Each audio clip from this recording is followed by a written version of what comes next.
And we're back. Are you good? I've known this guy. Weirdly, LinkedIn is weird that you can kind of meet and start following people for a while. So let me just start off. I'm not even going to let him introduce himself. You should know who he is. He's Will Allred, one of the founders of Lavender.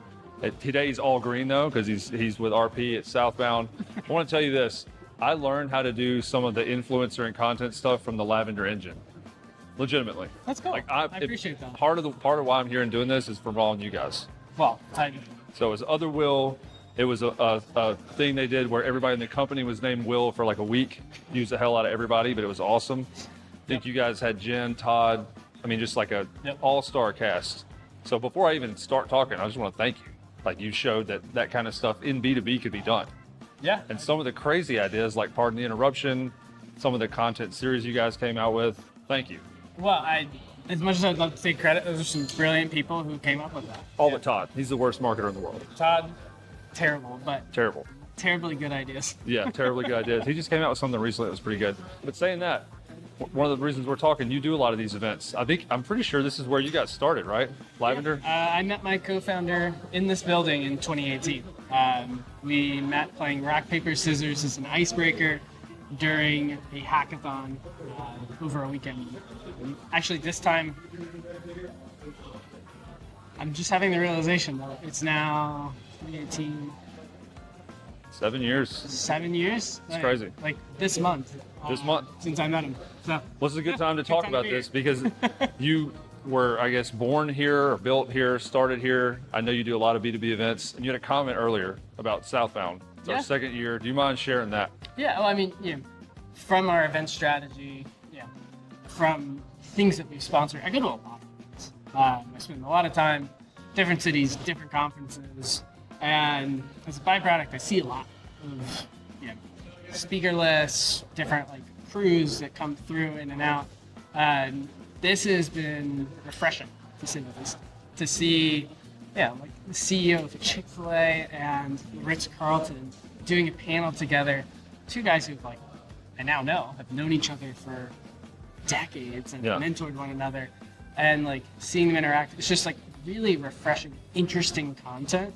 Pairing that with some folks that I've seen who I know are engaging, like Sangram. Yes.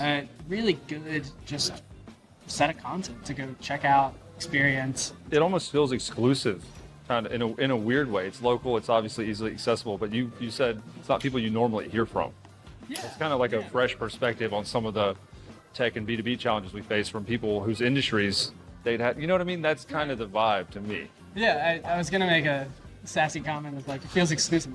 Man, you gotta give yourself credit. You got a lot of people here. Yeah, we sold out. Yeah, but the kind of duality of them commenting and telling stories, and again, not much access, and doing the B2B SaaS conference tours. The people that you get here it's fascinating. Again, I come back to those two just because they were phenomenal on stage. Because sometimes I can fall flat on its face, right?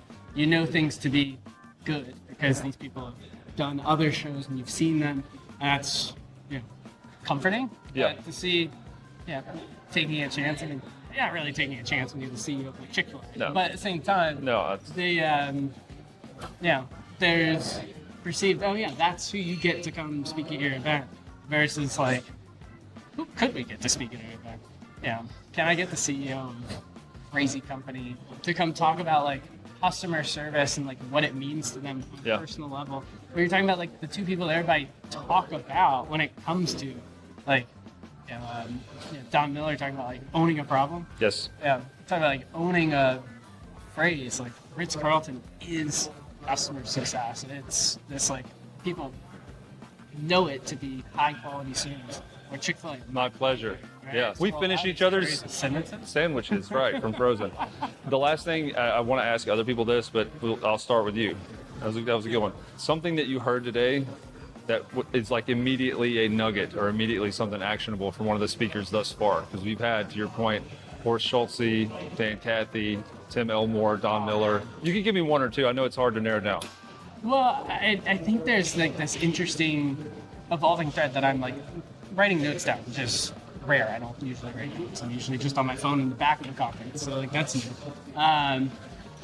these core concepts of like building trust, these core concepts of like Don Miller talking about like at the end of the day, you're either a resource for survival or not.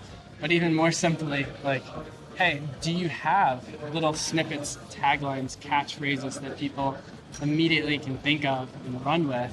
So like Don was truly on point today, showcasing why he is who he is. I would have bet on him just because of Lavender, and it's like, how do you get to the point? How do you like concisely say something? And I have experience with Lavender, what you guys do, so I figured that one would have resonated. But it's true. It's really good timing for us too. I mean, we're in the middle of launching a new product, and new product in and of itself is a new brand and their story that we have to go to market with. And there's this question of like, A, how does it connect to the existing story that like folks know so well, but also have its own fresh take and fresh perspective, being something that is so new into market, and especially during a time where like we do have to like really differentiate against a lot of noise around like AI SDRing products that they produce noise and they are creating noise in their space. Yeah. So like thinking about everything that Don was saying today was really timely and interesting to me. StoryBrand, it's definitely worth it. Yeah. I would say, I did this at Inbound, but like some of those moments that you capture are pretty magical. Just being able to pull stuff out of midair and bringing that gag back. You saw how long that took me to like process? Yeah, I did. It works on everybody somehow. I appreciate it, man. Looking forward to the new. When is the new Lavender product coming out? So we're still in beta, but we've been bringing on quite a few customers. So we're in this like interesting in between of bringing on beta customers. It's been a lot of fun. But, having a nice moment of being selective about who we work with is good. Refreshing. One of the things too, and we just went through the new like narrative. Services companies kind of need to update and refresh that every 3 to 5 years. So we just went through it. I kind of co-led that from a position of ignorance, which is great. There's like a gift in ignorance, being able to be a bridge of translation from somebody that's a technical founder or whatnot to the customers you're trying to reach. Yeah. And where I landed on was kind of what you hit, was the crisis of continuity.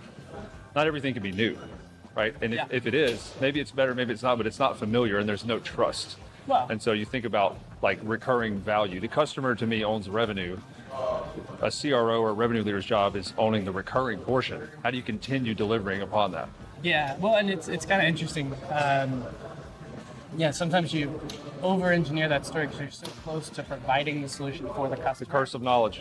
You talk about like technical personas within a software company. Everybody knows what you mean, but technical personas exist within a services company as well. It's just the implementers of said service.